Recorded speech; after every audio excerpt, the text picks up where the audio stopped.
Hello, everybody, and welcome once again to Sports Talk 920. I am your host, Michael Goodman, and I don't think Rudy's going to be joining us tonight. He didn't give me the call, didn't give me the word, so we'll see if he will be joining us later on during the show. But we do have a special guest tonight that will be on a little bit later on in the show.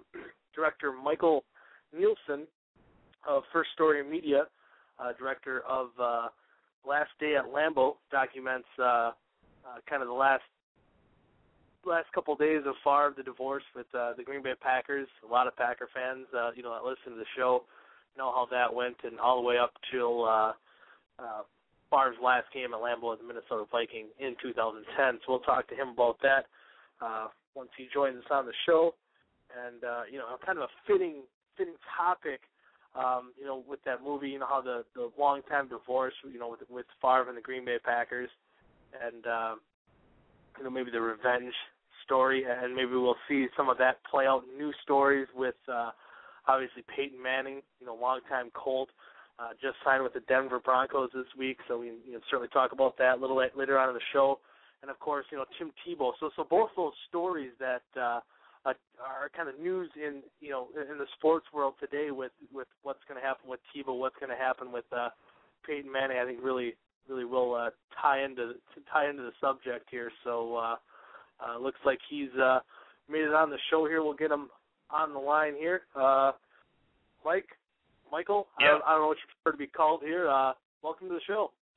Thank you very much for having me. It's a wonderful opportunity, and I look forward to chatting with you and your listeners about this a little bit. All right, yeah. I'm eager to learn a little bit more about this film, Last Day at Lambeau. I believe it's going to be premiering at the Wisconsin Film Festival on April 18th. I guess just tell us a little bit more about the movie, and I guess what were the thoughts on making the film?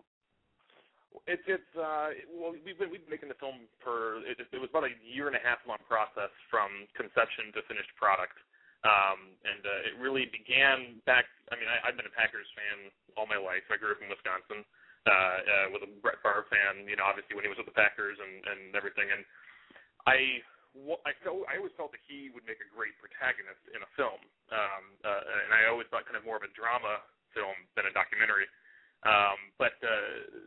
And as I was watching the 2007 season, when they got to the NFC title game versus the Giants, I felt this is the perfect ending, and I'm sure a lot of Packers fans felt the same way from a fan perspective of what a perfect ending this would be to his career. It seemed like this might be his last season, and he'll lead the Packers to one more improbable Super Bowl and win it, and it'll be all fantastic, and what a great ending to the story.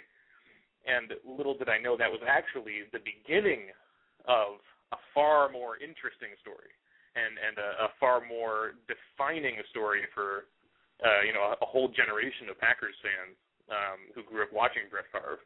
That after that interception in overtime in that game, who could have foreseen what was to come? So basically, obviously, I just kind of watched the whole thing, the whole train wreck unfold along with the rest of Packers Nation as that was all happening. And in 2010, the Maple Street Press put out an annual kind of a preview for the season, and Michael Johnson wrote a piece called Still Casting a Shadow, which was basically about everything that had happened up until then.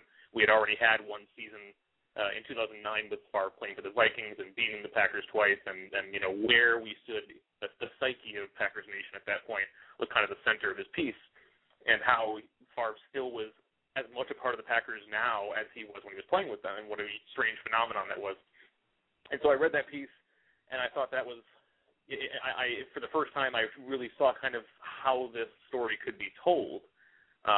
Granted, we had not had the 2010 season unfold yet. We didn't have the Packers going to the Super Bowl. We didn't have Favre coming back for a second season and losing to the Packers at Lambeau Field on October 24th. So we didn't know how it was going to end, but I could tell from that piece that was really the way to go. And so I called up Mike Johnson, and he came on board as the co-writer for the film, and that was fantastic, and the film wouldn't have been the same without him. So, yeah, basically we started shooting in 2010, the week leading up to his final game at Lambeau Field on October 24th. We got, 70% of our interviews that week, just in Wisconsin, in Minnesota, all over the place. And now we've got a film that will be debuting April 18th, as you said, at the Wisconsin Film Festival in Madison. So it's been quite a journey this last year and a half, I got to say. Yeah, it's kind of a neat little story there too. And I'm just wondering, you said you started this film before the 2010 season. I believe I read somewhere that was around August. Was that before Favre decided to come back that second season? So did this ending of the film have to kind of drastically change from where you guys were originally going to go with it? Well, we didn't. We decided to make the film pretty much like within a couple weeks after he said he was coming back for his 20th season, and I just felt that, as I'm sure everyone did, when he made that press conference saying, I never thought it'd be 20 years, but 20 years and I'm done. This is for real. This will be the last time. When he was saying that, I personally felt this time, for some reason, I believe him. I believe that this is going to be it. And October 24th had been announced as his last game at Lambeau Field as a Minnesota Viking, unless they were to meet in the playoffs. And so we kind of went with the working title of Last Day at Lambeau. Figured, okay, our climax will be that game. Will be the game October 24th, and whoever wins that game, it will, that'll kind of define the ending of the film. If the Packers were to lose that game, it would be a very different ending. It would be more of a bittersweet thing. They wouldn't have had the monkey off the back. Frankly, if they don't win that game, they don't get to the playoffs, so they don't go to win the Super Bowl. In many ways, you could make an argument that game on October 24th, beating Favre, was the turning point in their season. If you wanted to look at it from a larger perspective, going to the Super Bowl. So a lot of things would be different if they lost that game. So it was interesting going into that week, kind of talking to people not knowing how it was going to end. But you could not have asked for a more dramatic ending to that game. The idea that Favre has the ball in his hands and he is going to try and win one more time at Lambeau Field, and the game ends with him missing Randy Moss in the end zone. It's just fantastic. Yeah, just a wild way how that played out for you, and then just it sounds like just an awesome way to make a film just to chronicle those events. Now, for me, living out that story too, in the summer of 2008, and along with the Jets and the Vikings and so on. Is this kind of going to bring a little bit of a closure, or is this kind of, I know me and my co-host here, which I've seen he's on hold here. I'll get him on. Maybe he'll have a few questions for you too. But is this going to bring a little bit of closure to that whole deal on what really happened in 2008, or is this kind of going to stir up a little bit of arguments, or hey, maybe even both? Well, I'm sure that some people will disagree. Anytime you put any point of view out there, somebody is bound to disagree. But for me, the process of making the film, yes, I absolutely do not in any way dislike Brett Favre anymore. It's kind of that old saying of you're entitled to your own opinion, but you're not entitled to your own facts. We focus on the facts in this documentary. We come to conclusions, but we feel they're educated conclusions that we lay out hopefully you can follow kind of where we're trying to make a map so that you can follow our logic to how we arrive at these conclusions. But I don't think we take any pot shots, at Favre at all. I mean, we never bring up anything that's outside his relationship with the Packers. And we certainly could have, and that would have been more of a polemic piece trying to bring down Brett Favre. But we didn't do that. This is a very specific story about his relationship with the people of Wisconsin and the fans of the Packers. And yeah, I guess for me, it helped me get over it, and it also helped me look back and realize that this is part of what comes with the beauty of being a fan. That you're going to have these wild, irrational emotions about these things, and it'd be kind of incurious of us, in my opinion, to not want to examine them a little closer. I've heard a few people who say they don't want to relive it. Well, I think that it's almost that's what we should do right now. We should look back now. We had a little bit of distance from this. They won a Super Bowl since him. Now we should look back and go, okay, so what was that really about? So that's kind of the way I feel about it. Yeah, I mean, we have a little bit of the beauty of the hindsight now, and on the decision. Yeah, I guess a little bit of clarity would be nice, especially for the diehard Packer fans and diehard Favre fans. Well, this also maybe even give a guide. I mean, like I was kind of saying before the show, you have, Colts now going to be without, Peyton Manning, which, kind of a similar story, long relationship. Maybe not, the divorce wasn't as bitter, but, maybe the few Denver fans that are going to be upset that Tim Tebow is leaving, is that going to maybe help them in this situation at all, or, kind of help all sports fans, in situations like this? Tim Tebow I'm really interested to watch because I can't tell you how many people have half-jokingly suggested to me that my next film should be Last Day at Lucas Oil, but it's interesting. I've been following the Peyton Manning thing. You're right; it's not quite as the divorce didn't seem to be quite as disagreeable. They yes, they didn't. They were a little more public, Jim Irsay and him, but it didn't seem to be quite so. I don't feel like you're going to hear them talking at each other, and Peyton doesn't seem to have any sort of vendetta to get back at them.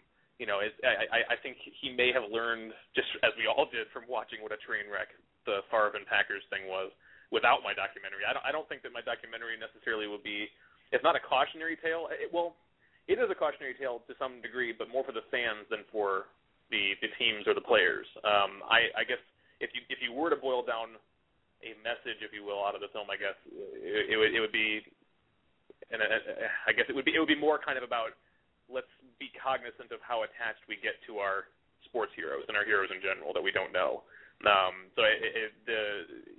Every situation is different. Obviously, the whole Colts situation, and now the Broncos with Tim Tebow. That is the one. As soon as I saw Tebow mania start taking off last year, I recognized and I said, this is reminding me a lot of how Packers Nation deified Brett Favre, just in the sense that the guy, you almost started to feel like he was more than a football player, and I feel that Broncos fans and Tim Tebow fans may have been starting to feel that last year. And so that will be interesting to watch. He hasn't been with the Broncos obviously very long. Tebow mania as it stands right now only lasted one season, really half a season. So it'll be interesting to watch. But yeah, I'm curious to see how that unfolds. But the Packers situation was just so, tailor-made for a dramatic story. So. Yeah, and you have to agree. And like you said with the Tebow situation too, and. Some of the stuff that was even coming while he's playing, some of the arguments he had back and forth. I mean, even towards a little bit later in Favre's career about how, the style he played, the gunslinger, and about Tebow and the way he played, kind of maybe led the fans a little bit divided while he was still with the team. And I suppose now, like you said, hearing a lot of the fans' reactions on happy that he's leaving, and then the other side of the fans saying, they're going to be pissed off that Tim Tebow is going to be traded away, or supposedly traded away. It did bring me back a lot of memories from that summer of 2008, and I'm looking forward to seeing this film here. Is cool. That what they're saying? I haven't obviously been following as much as you. You've been getting kind of a feeling from Denver that you've got kind of a split demographic or a split opinion among Broncos fans? I don't think it. I mean, I guess I wouldn't say as much as the Favre situation. Obviously, I mean, in a situation too when you have a more proven quarterback coming in, I mean, sure. it negates a lot of the division and the people's opinions. But there's still a few Tebow fans and even some of the analysts out there that are still not questioning the move. I mean, it's maybe partly with the health of Peyton Manning. But yeah. I guess I wouldn't say a 50-50 split, but I'd maybe, there's more. I guess there's more people against, the Broncos eventually getting rid of Tim Tebow than I thought there would be. Yeah. I suppose people are more of the Tebow fans than they are the Bronco fans. And I was a little surprised at that. It'll be interesting to watch because Tim Tebow, there was their whole religion element as well. I mean, Tim Tebow. Yep. I felt like, for a good portion of last season, a lot of Broncos fans who identified with Tim Tebow's religion almost saw his like amazing victories on the field as vindications in the sense of like, look, it is divine intervention that how else could you win this game kind of thing. And so they started to see him almost as a vessel potentially. And so I'd be curious to see if they will follow him from Denver simply because of that of the religion trumping sport kind of thing, or if they're going to be more angry at Denver for getting rid of someone who was kind of that element to them. I'm fascinated by it. It's going to be really an interesting experiment to see how this works out. Yeah, is there going to be another sequel now with the whole Tebow tale? I mean, that might lead to a good story maybe eventually down the road. I'll tell you, I'm watching it more closely than I am the Peyton Manning one. That's for sure. Because I just feel like Peyton's more mature and he's gonna handle. He knows how to handle this. I think Tim Tebow. I don't think he's gonna do anything wrong. I think he's a very responsible guy. So I don't think he's gonna make any sort of stink about this. But it'll be interesting to watch the fan reaction. I'm fascinated by relationships that in some cases don't make any sense. And our fan relationship with our sports icons is one of those relationships. Yeah, and exactly. And that's kind of what we were talking about before. The split division in Denver now, and maybe the sample size is way different than the Favre situation. But even just listening to some of those people write into sports shows or email or call in, it brought me back to the summer of 2008 and the kind of division that even me and my buddy had. I'll say I for some reason I've never been as big of a Brett Favre fan as maybe a lot of other Wisconsin players or a lot of Wisconsin fans have been. I for some reason I'm one of the weird guys out there, so I was always in a lot of those arguments. I was always on that same end with the Tebow argument because I guess I've been maybe a more team guy over the player guy, but certainly I've had Reggie White and Favre. Not to say Favre wasn't at all an icon for me. I respected the man, but it just. I'm almost looking forward to this. I'm hoping to watch it with my co-host Rudy, which I think he dipped out on us here, but to kind of relive some of those some late nights that we've stayed up arguing until 2-3 o'clock in the morning until our faces turn blue. So really looking forward to it. Would you say he was more of a Favre guy, or and you're more a Packers guy? Is that the way that worked, or? It did. I mean, not even to say he's not a Packer fan, but he certainly went to the Vikings, got the Vikings memorabilia. He was more the Vikings guy, and I was more. Oh, really? Or not the Vikings. Sorry, the Favre guy. He didn't really cheer for the Vikings. He did get the jersey, which that I had a question. I'm for the Packers. I was ready to move on. I thought maybe it was a divorce that should have happened, but not that way. So I'm kind of interested to see how it all played out as well. As you dug a little bit, deeper into what a lot of us fans did see. I'm assuming that's correct, right? I mean, we're going to see stuff that us fans, the common fans, originally didn't see, on ESPN or local news. Yeah, a little bit. Yeah, I mean, I don't know how much. I don't feel like I'm breaking any news necessarily with this documentary, but I feel like I'm. I think what we do is one of the most powerful things that cinema can do with the subject, which is just put something in perspective. So, it's the way in which we tell the story is hopefully going to bring a new perspective to it that just living through it wouldn't have brought. I suppose bringing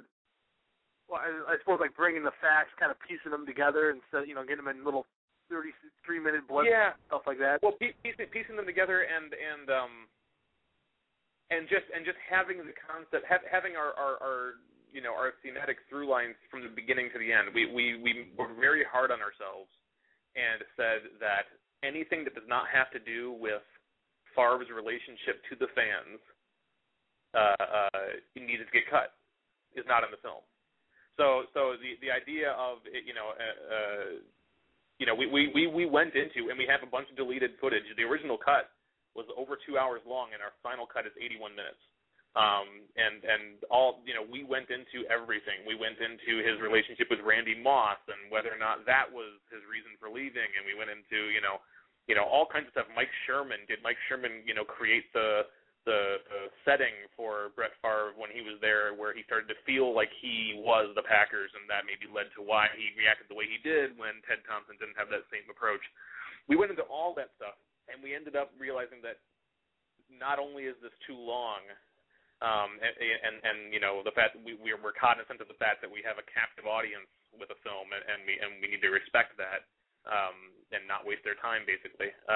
But also it makes it a far more potent story and a potent point if you make sure that everything is applying to your controlling idea, you know, which is that Favre's relationship with the fans, and at a larger note, our relationship with our sports heroes in general. You know, you don't even need to be a Packers fan to get something from this. You know, my girlfriend is not a Packers fan at all. She's followed them because she's dating me, but you know, she's not even a football fan, and she felt something when she watched the film because of the fact that you can apply your own experiences to it. Everyone has icons, everyone has idols, everyone has heroes they look up to, and you know, this is basically a large macro version of meeting that hero and realizing, hey, he's not really who I thought he was. Is that okay? Is that, you know, should I allow him to not be who I thought he was? Does that make him a bad person necessarily? You know, so it's that kind of story. So it definitely goes into the details of the summer of 2008. You know, the summer of Favre, as everyone calls it. You know, it goes into, you know, him. You know, all the facts are there, but we were hard on ourselves not to get too sidetracked on these little side stories, which in themselves are very interesting as well. So I ask you, is you know, it's going to be premiering at this film festival. I believe it's going to be playing a couple times at the. I'm not sure what the theater it was. Is it going to be playing anywhere else? I mean, like, you know, do I have to travel to Madison? You know, I'm from the Fox Valley here. Is it going to be playing around like local theaters, or how do you guys have that set up? That would be the best option. I mean, obviously, I would jump at that opportunity. We're going to have a much better idea after the festival. At the moment, as it stands. But we're going to find some way, obviously, for people outside of Wisconsin to see the film. That is not a question at all. It will be available in some form, whether that's digital, whether that's online, whether that's theaters, whether that's, you know, whatever. You know, we will figure out a way to get it out there to people.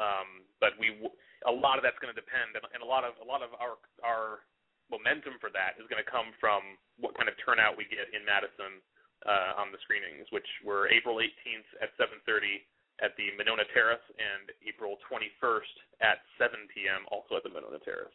And the 18th is actually the opening night, so we feel pretty fortunate that we're selected as one of the opening night films. That's pretty cool. Oh yeah, that's awesome. I just got to ask you too. You know, after making this film, you said piecing all this stuff together. Do you think, you know, Favre's relationship with the fans in Green Bay, will that ever be healed? Will he ever be, you know, like a Bart Starr? Will he ever be kind of a face you see, you know, on the sidelines in the skybox, you know, making appearances at Lambeau, you know, or do you think that's even going to wait until this, you know, Ted Thompson regime kind of pushes itself, you know, gets out the door? Well, I'm sure I would have a much better idea if Favre allowed me to interview him, but Yeah, I mean, we tried. That's another thing I want to make clear to people is that, you know, again, we tried to have everyone's perspective in this, you know, so it wasn't ever intended to be anybody's, you know, an anti-Favre film or anything like that. Do I think they're going to get that he's going to feel that he's going to be like a Bart Starr? I don't know if he really cares to become a Bart Starr. I think, you know, Bart Starr is a community guy. Brett strikes me more as kind of a not a loner, but like kind of somebody who's with his own family and close knit group of friends. And I just don't know. I mean, I don't think anything is going to happen until after Ted Thompson and Mike McCarthy are gone. And maybe Aaron Rodgers. But part of me feels that he still resents Aaron Rodgers a little bit, if for no other reason than perhaps just kind of general bitterness, because there's no real logical reason to have anything wrong with or have anything against Aaron Rodgers. But I you know, it's going to happen. I mean, we're good. You know, we should prepare ourselves that one day in the not too distant future we will see Favre back at Lambeau Field, you know, having his number retired and all that stuff. I mean, that's going to happen in our lifetimes. So, you know, So we're going to see what happens. But I don't know how eager anybody really is to get to that. Yeah, exactly. I know my co-host Rudy. He's always telling me almost every time we Favre comes up in a subject that I got to get ready and when the tears come to my eyes when A, he gets to the Hall of Fame, and B, his number does eventually get retired. The Green Bay Packers. He's like, well, even you will cry. You'll have tears in your eyes. I'm going to be moved. I'm going to be moved. I'm a huge Brett Favre fan. If nothing else, even people who are Favre haters, if nothing else, like to this day, you have to acknowledge, I think, that this whole Brett Favre thing, as much as we don't think about it now because we have Aaron Rodgers, the sexy new sports car that we have right now, as opposed to the old truck that we had. You have to acknowledge that Brett Favre,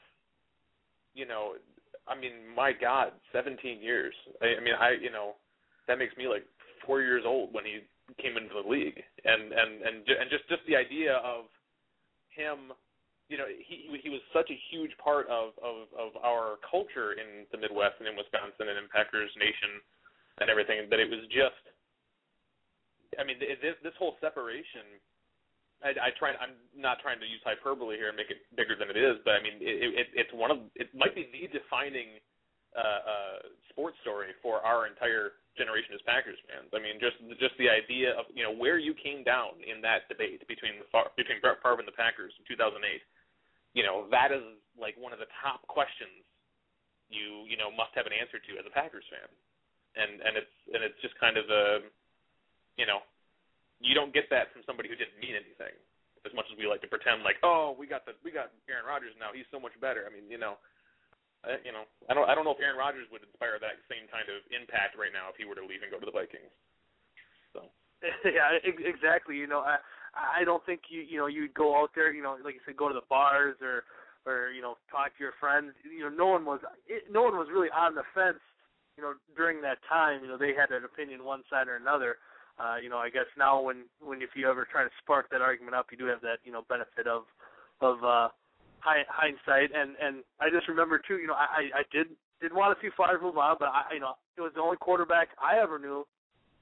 Like you said, you were 4 years old. I believe I was 5 or 6. I was kindergarten or early grade school or whatever.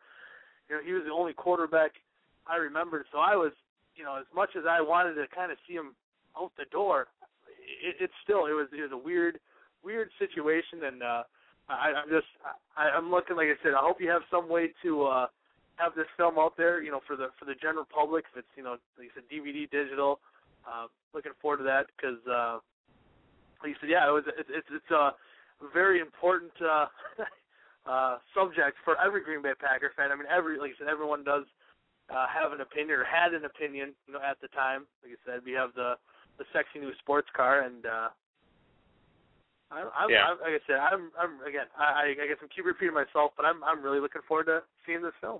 I'm glad. I hope you're not alone. I hope more people will see it too.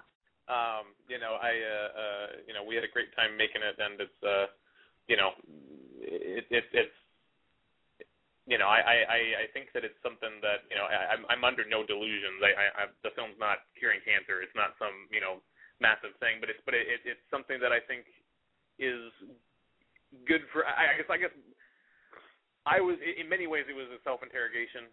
Just kind of the idea of why was it that Brett Favre, the Packers, these people that I don't know at all. Why was it that I felt the emotions that I had? What right do I have to hate somebody that I don't know because he chooses to go to another team, which I don't know? And kind of it's in many ways a personal story in that regard. But then at the same time, you can apply that same thing to the Packers. So like you're saying that you came down on the Packers side during the separation, as did I eventually. I started off on the Favre side, but I kind of came about. But even with that, look at the stock sale. There's a lot of controversy around that, that we just had. Like, a lot of people are thinking that was, what does that really mean? What are you really buying with that? I got a piece of stock myself, so I'm certain, I'm doing it. But it's kind of interesting that we do these things. What does our relationship to sports teams and sports in general mean? It's a fascinating subject to me. Yeah, and you're with Story First Media. I believe you're the co-creator of this. Yeah, co-founder company, of right? Story First Media. Yeah. Now, is this your first film with Story First Media, or have you been making films for a little while now? It's my first feature-length documentary film. I've made a bunch of short films. Story First Media does a lot of documentary-style work for business. So, like, if you go onto our website, it's documentary-style work, but for small businesses and whatnot in Madison, Wisconsin, and in Austin, Texas, where I currently live. And so, I have a constant reason to practice. I make my living still from making documentary, if you will. But this was the first feature that I had done, and we're trying to use it as a stepping stone to make another one as quickly as we can here, because it would be a lot of fun to keep doing this. So are you going to be looking for as far as documentaries you'd like to make, or any feature films that you would like to make, would they be more sports oriented, or would you have any subject that just pretty much intrigues you, I guess? I've got a bunch of ideas, but some of them are sports. The biggest one that's a sports one that I have in my mind that I've been tossing around a little bit is the life of an NFL referee. There's that to me strikes me as I'm very uneducated on it at the moment, but from what little I do know, it's a fascinating life. The idea that these guys have totally separate lives and separate careers, and then on the weekend they're NFL referees, refereeing the Super Bowl. They're lawyers and they're doctors and all this stuff the rest of the year. And if they make one wrong call, an Ed Hockley type call, they get hate mail, for weeks and weeks and weeks, and potentially get defined by it. And that's a fascinating thing to me. So I'm kind of looking at that one a little bit, but there's a lot of other subjects as well that are not sports related, but that one is kind of interesting to me. Yeah, that does sound interesting. You always kind of wonder, behind the scenes and what goes on in a referee's life, because they're a key part of every game, any sports game. If that's not NFL or basketball, NBA. So that'd be another interesting subject. I mean, as well. They are the game. I mean, like if they make the wrong call, that's the game. I mean, and I don't know if any of us, are put under such high pressure situations on a weekly basis with our jobs while being watched by the country, and immediately judged by the country based on whatever our call is. It's the idea that and think about it this way too. Given the number of referees that are actively working in the National Football League, or any sport really, compared to the number of athletes, we think of becoming, it's really hard to become an NFL athlete. It's harder to become an NFL referee statistically. That job is incredibly hard to get. And so it's interesting. I just kind of wondered the same thing. Like you said, it's a lot harder to become a referee in the NFL. I believe you have to work your way up from college to high school to college, and it takes about some guys are working it for 25 years, and then you kind of watching the calls they make and their fan reaction. Like you said, the hate mail, and you kind of wonder, why would anyone even want to do this? Right, exactly. And basically all I need in order to make this film is I need a specific story. Because I'm not a huge fan of subject-oriented documentaries where just kind of like aimlessly talking about a subject. So I would need like a particular case that kind of demonstrates all this stuff we're talking about. And the first one that comes to my mind obviously is the Ed Hockley blown call. I want to say it was like a Chargers game a couple years ago where he got all this hate mail, and then he was personally responding to each piece of hate mail, and the NFL had to tell him to stop because he was just kind of like elongating the process of people forgetting. And because he like blew a call that like lost the Chargers a game or vice versa. It was I totally forget, but that's kind of that stuck with me ever since I heard that. So it's and just how much we kind of hate referees even though they allow the game to happen. So yeah, I don't know too many people that are fan of the Zebras out there. But yeah, that would be interesting. It's an interesting subject. Like you said, I do remember that game. I think it was even just a regular season game. I believe it was really early in the season. Yeah. And I remember there's some completed pass, and I kind of remember the game. I didn't know he personally responded to refit or most. I don't know how much hate mail he responded to, but kind of interesting. Yeah, it's really, really different. Don't hear that. Yeah, well, and I want it might have been like a tuck rule thing. I can't remember, but yeah, it was just one of those weird calls, and it took away a touchdown from somebody and decided the game. And yeah, it's a really interesting concept to me. But I would need full cooperation with the National Football League for that one. So yeah, that one. Yeah, I might have to dig a little deeper for that one to get the context out. With the way right. NFL can be. So it'll be interesting to see. But thanks for joining us. This is Michael Neelsen from Story First Media, director of Last Day at Lambeau, premiering April 18th at 7:30 p.m. and that's Central Time at the Wisconsin Film Festival. Central, yep. Yep. I guess anything else that you'd like to share? No. I think that's wonderful. Thank you very much for having me on. It was a blast. Yeah, awesome. Yeah, thanks for coming on. It was great to hear more about your movie, and looking forward. Maybe I know I'm only a little over an hour away from Madison. I can always make the drive up or down there, or looking forward to seeing if it's going to be available sometime after that. So really looking forward to the film. Absolutely. Well, and anyone can follow us on Twitter for updates about that very thing, about how it will be coming out. It's at Favre Film. So if you follow me on there, I will constantly be updating when we know more about distribution and whatnot. So that's the place to go. Oh, yeah, and then you also have a website, I believe, too, where they can maybe watch some preview clips if they haven't seen anything. Yes, it's lastdayatlambeau.com. Yeah, lastdayatlambeau.com has a 5-minute cut from the film straight out, and then we also have the preview on there, and some other press things are also on there as well. So that's a great place to go for information as well. All right, cool. Thank you. Well, thanks again. Thanks for joining us here at Sports Talk 920. All right, well, thanks for having me. Bye-bye. Yep, no problem.